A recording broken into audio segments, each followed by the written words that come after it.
Welcome to Fast Effect Double Speed Magic the Gathering. Here we have Charlie on Infect versus Chris on Rainbow Depths. And it actually looks like Charlie is getting attacked from behind here. The cameras are switched, so I don't know if I'll actually fix that during the tournament live, but we got Once Upon a Time and Mana Confluence for Chris. Tropical Island into Glistener Elf. Infect, a pretty underplayed deck. There are just so many decks you can play in Legacy right now. It's amazing. The format is super sweet. We've got a Sylvan Scrying, Finding the Dark Depths, and you can expect a 20/20 on Chris's next turn, likely off of a Vampire Hexmage. That's pretty much the only keepable range I would imagine for Rainbow Depths here. You're not really going to keep a hand that just wins on turn 4. Even turn 3 is pretty slow, but did have the Once Upon a Time, which potentially could have sped things up.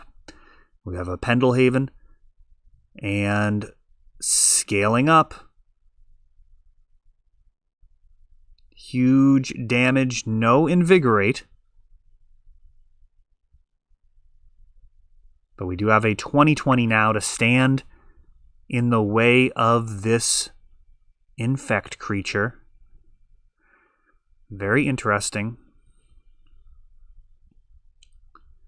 Most likely what we'll see here, this could play out. Berserk could make this very interesting. You can block with the Vampire Hexmage, but then if you have his Berserk, you could be completely crushed. If you block with your Merit Lage, then you could be in a situation where the Merit Lage is no longer doing 20 damage.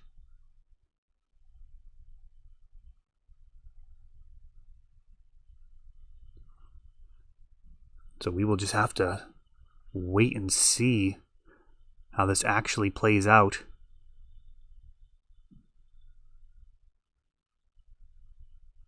Charlie with all the information, really.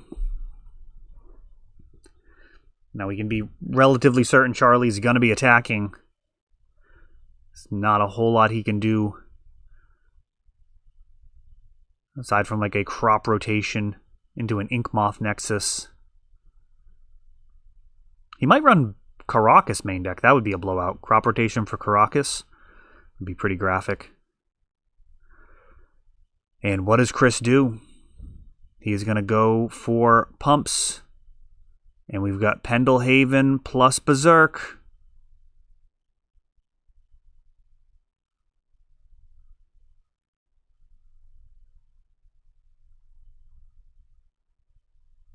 So is that just 9? Is that 9 Infect? Scale up brings it to 6 from previous.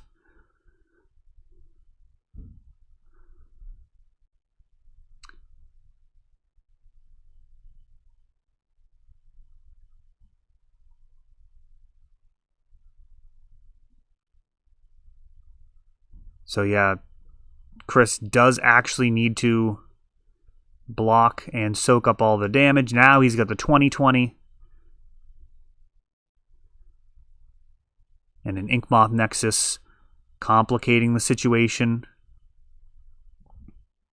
I believe Charlie only needs to do one more Infect, and he's got 2 Infect creatures on board.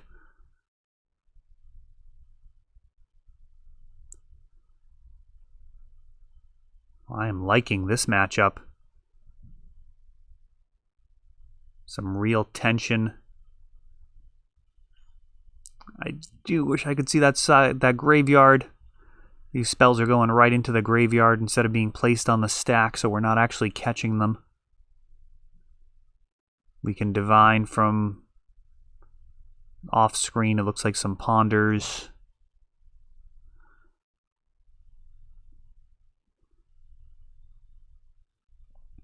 Wasteland would have been an ideal card for Chris. He could have at least got this Inkmoth out of the way. Oh, and he's got a crop rotation, and that may, in fact... Oh, we have a Daze. Chris jamming another crop rotation. And that is going to do it. So that was a really interesting game of Legacy right there. We had Merit Lages as potential blockers. Eventually, Chris finally getting there with a Wasteland. I'm not quite sure what happened with that daze on the crop rotation. It looked like he had double crop rotation. You can safely pay the one rather than fire off another one. But Chris takes that one down. All right, Charlie gonna lead out. Infect is maybe it's one of the scariest decks in the format when it works perfectly. But there are a lot of conditions that have to come together. I mean, you need a creature with Infect, you need pump spells, you need counter magic. I mean, when it all comes together perfectly, the deck looks unbeatable. But that is the trick, is making it all happen. Now, Brainstorm and Ponder can do a lot of work, but generally, you are going to need to have some good fortune during those initial hands.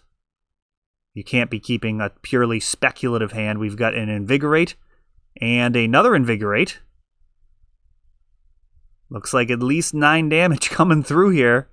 Is there going to be any additional pumps? Does Chris have any responses? So far, he just has an Urborg and a Lotus Petal down. We would be post blockers at this point. And Berserk, sure. Let's see. Oh, Flusterstorm. And a Flusterstorm back.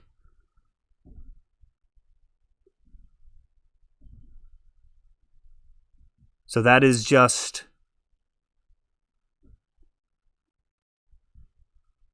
So the Invigorates, I guess it resolved. So they looked like they were still on the stack. But it would have been Flusterstorm and then Flusterstorm back with one additional copy. Chris would have been able to pay for one of them. Yeah, I didn't notice Chris tap the Urborg for the Flusterstorm. But Berserk did get countered. But then just passing the turn back, so Charlie picking that one up, unable to do anything in the face of that blazing fast start. Double Invigorate.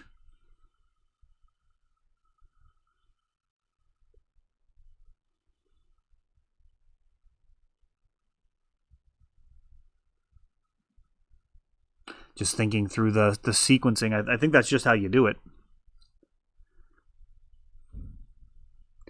If one of those Invigorates gets countered, the Berserk is actually lethal, so that all looked good to me, except for I just didn't notice if Chris tapped the Urborg to pay the one. Flusterstorm math actually is more complicated than people necessarily pick up on if they've never sleeved up the card. Oh, wow, I actually caught it being flipped. Wonderful. Thoughtseize, taking out Force of Will.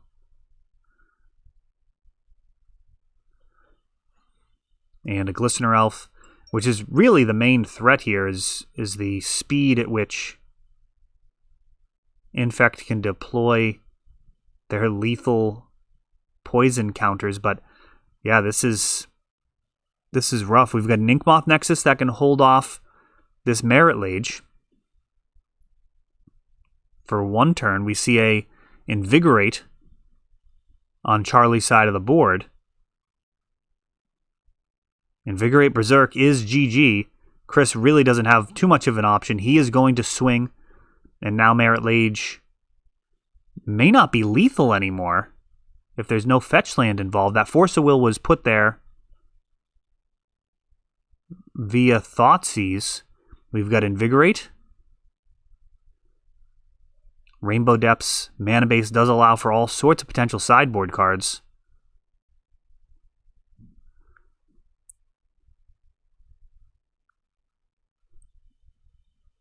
Invigorate, and then that's it. I guess I'll watch this again after. We do these in one take, but I feel like Charlie was actually still at 20. I don't think he cracked a fetch. I think he just played Trop, and the Force of Will went into the bin. So I think that Merit Lage would have only hit him for 19. Maybe I'm wrong. That is the drawback of doing these as quick as we do. But hey, we get the videos out every day. Let me know in the comments. And if not, then I will get around to watching this another go once it is uploaded. But yeah, thanks for watching. That is all for this one, but don't worry, there is a lot more.